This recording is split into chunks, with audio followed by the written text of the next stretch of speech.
Hello အားလုံးပဲမင်္ဂလာပါဒီနေ့ဗီဒီယိုမှာတော့ကဘာပေါ်မှာကိုးကွယ်မှုအများဆုံးရှိတဲ့ဘာသာရေး၅မျိုးအကြောင်းကိုပြောပြပေးသွားပါမယ်ဘာသာရေးဆိုတာကလူသားတွေရဲ့ယုံကြည်မှုတွေယဉ်ကျေးမှုတွေနဲ့နေထိုင်မှုပုံစံတွေအပေါ်မှာအများကြီးတက်ရောက်မှုရှိတဲ့အရာတစ်ခုဖြစ်တာကြောင့်အခုကဘာတဝန်းလူဦးရေအများဆုံးရှိတဲ့ဘာသာရေးတွေကိုကြည့်ကြရအောင်နော်ပထမဆုံးတစ်ခုကတော့ခရစ်ယာန်ဘာသာဖြစ်ပါတယ်ခရစ်ယာန်ဘာသာဝင်လူဦးရေကခံမှန်းအားဖြင့်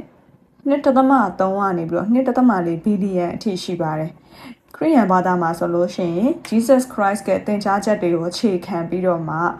ကမ္ဘာပေါ်မှာအများဆုံးကိုးကွယ်မှုယုံကြည်မှုအများဆုံးဖြစ်တဲ့ဘာသာရေးတစ်ခုဖြစ်ပါတယ်။ဂိုင်းခဏတွေဘယ်လိုပဲကွဲပြားပါစေခရစ်ယာန်ဘာသာကတော့တကယ်ကိုကွယ်မှုအများဆုံးဘာသာတစ်ခုဖြစ်ပါတယ်။ဒုတိယအများဆုံးကတော့အစ္စလမ်ဖြစ်ပါတယ်။အစ္စလမ်ဘာသာဝင်လူဦးရေဟာ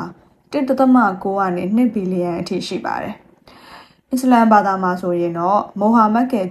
ဒီကြေညာချက်တွေလမ်းညွှန်ချက်တွေအပေါ်မှာအခြေခံထားပြီးတော့မှအလာတစ်ပါးတည်းကိုပဲယုံကြည်ကြတာဖြစ်ပါတယ်။ဒီမှာဆိုရင်လည်းဆွန်နီနဲ့ရှီယာဆိုပြီးတော့မှခိုင်ကနာခွဲခြားမှုရှိပေမဲ့သူတို့အားလုံးကလည်းအစ္စလမ်ဘာသာဝင်ပဲဖြစ်ပါတယ်။တတိယအများဆုံးကတော့ဟိန္ဒူဘာသာဖြစ်ပါတယ်။ဟိန္ဒူဘာသာဝင်လူဦးရေဟာ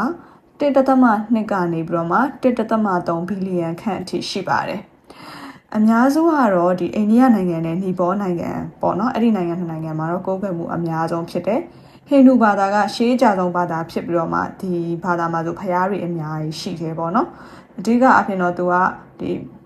ကမ္မနဲ့ပြန်လည်မွေးဖွားခြင်းဆိုတဲ့အရာတွေယုံကြည်ကြတဲ့ဘာသာဖြစ်ပါတယ်။စတုထအများဆုံးကတော့ဗုဒ္ဓဘာသာဖြစ်တယ်။ဗုဒ္ဓဘာသာဝင်လူဦးရေက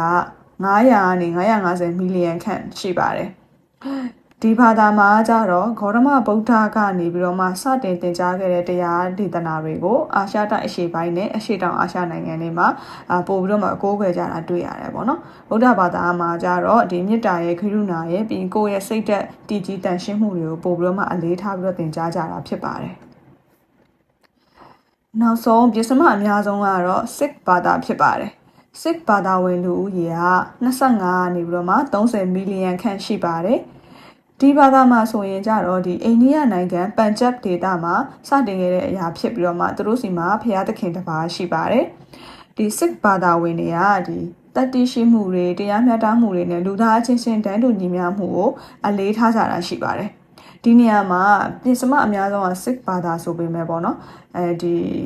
ဘာသာရေးကိုမယုံကြည်တဲ့သူတွေဆိုတဲ့ဟာလည်းရှိတယ်ပေါ့နော်။ ATS တို့ဘာလို့လိုမျိုးပေါ့နော် no religion ပေါ့ဘာသာရေးကိုမယုံကြည်တဲ့သူတွေကိုထည့်သွင်းတွက်ချက်မယ်ဆိုရင်အဲ့ဒီလူတွေကလည်းဒီကမ္ဘာပေါ်မှာတော်တော်ကြီးတဲ့အုပ်စုတစ်ခုအနေနဲ့ရှိနိုင်တယ်ပေါ့နော်။ဒါပေမဲ့အဲ့ဒါဘာမှမယုံကြည်တာဖြစ်တဲ့အတွက်ဘာသာရေးဖြစ်တော့မတတ်မှတ်ဘူးပေါ့နော်။ဆိုတော့ဒီအနှစ်ချုပ်အနေနဲ့ပြောရမယ်ဆိုလို့ရှိရင်ကမ္ဘာပေါ်မှာဘာသာအများကြီးရှိတယ်ဒါပေမဲ့လူတွေအများဆုံးကိုးကွယ်တဲ့ဘာသာတွေကကြတော့ခရစ်ယာန်အစ္စလမ်ဟိန္ဒူဗုဒ္ဓဘာသာနဲ့ Sikh ဘာသာတို့ဖြစ်ပါတယ်။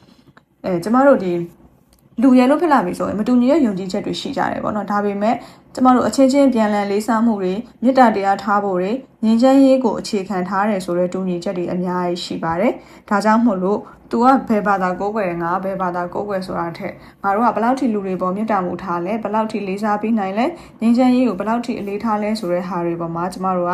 အရေးအဲ့အရာတွေပေါ်မှာယုံကြည်ဖို့ကပို့ပြီးတော့အရေးကြီးတယ်ပေါ့နော်ဆိုတော့ဒီဗီဒီယိုလေးကိုနောက်ထောင်ပေးခဲ့ကြတာကျေးဇူးအများကြီးတင်ပါတယ်နောက်ထပ်ဗီဒီယိုတွေမှာတော့ဘယ်လိုအကြောင်းအရာလေးတွေပြောပြပေးမလဲဆိုတာသိရဖို့အတွက်ဒီ channel လေးကို subscribe လုပ်တာပေးကြပါအောင်နော်နောက်ဗီဒီယိုတွေမှာပြန်ဆုံတွေ့ကြပါမယ်